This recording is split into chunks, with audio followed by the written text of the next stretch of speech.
Tonight I'd like to share the tale of two garages, the American dream, and the threat to that American dream. You know, the first garage is down in Oklahoma, and it's owned by David and his wife, Barbara. And in 1972, David and Barbara borrowed $600, and they began making picture frames in their garage. They had a dream. They said, you know, people might want to buy pre-made frames. There's pictures all the time that people take, and we can do that. And so they enlisted their two sons, Steve and Mart, and they began building those picture frames. And then they opened up a retail location. Actually, it was 300 square feet in size, and they started selling those picture frames. And it was very, very successful.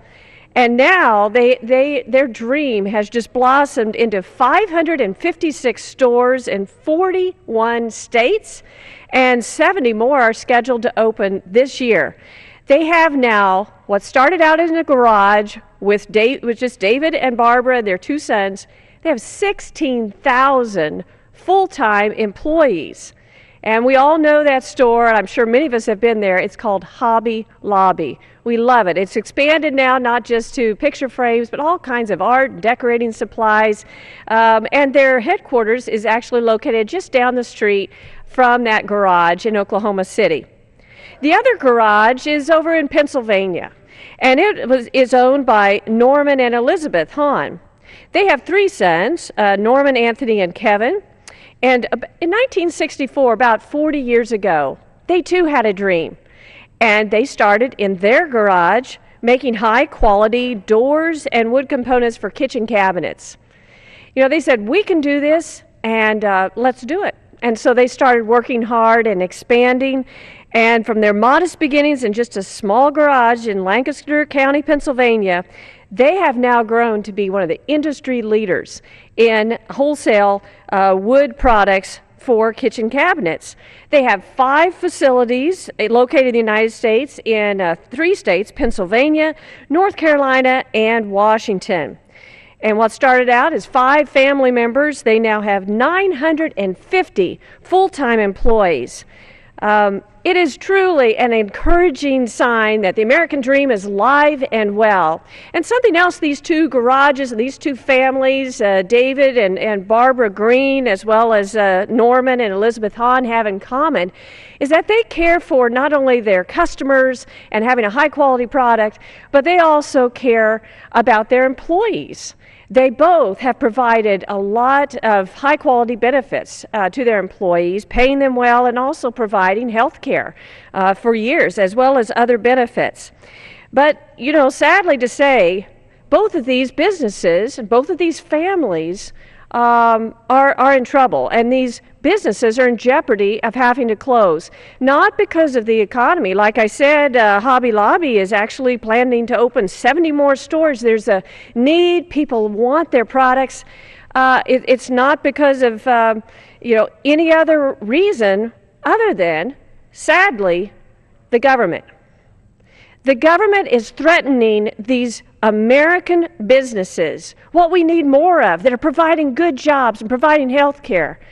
They are in jeopardy of closing because our government passed, and our representatives a few years ago, passed the President's Health Care Takeover Law.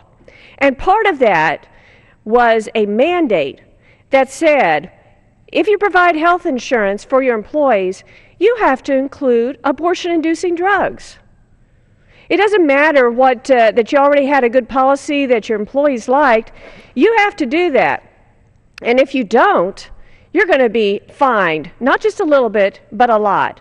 I have a poster here I want to show you that shows the injustice of this mandate. We have 2 numbers here, 36,500, 2,000. Here's the situation for these 2 families. The Obamacare law says that if you don't provide health care for your employees, we're going to fine you $2,000 an employee. But if you do provide health insurance for your employees, but just don't include the abortion-inducing drugs, then we're going to fine you $36,500. Where is the justice in that? Where's the common sense? I'm from Missouri, and we're the show me state. Show me how this makes any sense at all. This is the situation that faces the Hahn family and the Green family. They are providing their health insurance coverage. They're conscious, and due to their beliefs, they believe that all life is valuable. And they don't want to be complicit in paying for potentially life-ending drugs. And because of that, our government is going to fine them this amount of money, $36,500 per employee, which sadly could put both businesses out of work. And we'd have tens of thousands of people across this country out of work just because of this government takeover of health care. It is wrong. You know, we have a long-standing tradition in this country of following something here. It's in the Constitution. It's an amazing little document that our founders started. But you know, the very first amendment to the Constitution establishing our rights lays out the importance of religious liberty. It says, Congress shall make no law respecting an establishment of religion or prohibiting the free exercise thereof. Our country has always upheld religious freedom and the right to exercise and live according to your belief. There are examples everywhere where we have done this before, up until this point. Employees have been able to take off on Sundays or religious holidays. That has been respected. Crosses and other religious symbols have been respected. Certain special activity restrictions like kosher foods have been honored. Not working certain days, Sabbath, have been honored. There's even a religious conscientious objector provision where we have honored people's religious beliefs regarding military service. Always, our country has upheld the Constitution first and held that sacred. That is our religious right to live free. Yet the Pilgrims come to this country. Why? So they could have religious freedom. It is the foundation our country's been built on.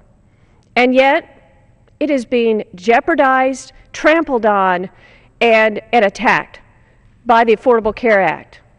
Now, tomorrow, the U.S. Supreme Court is going to hear the case of these two American families and see if they can be forced by their government to go against their religious moral objections.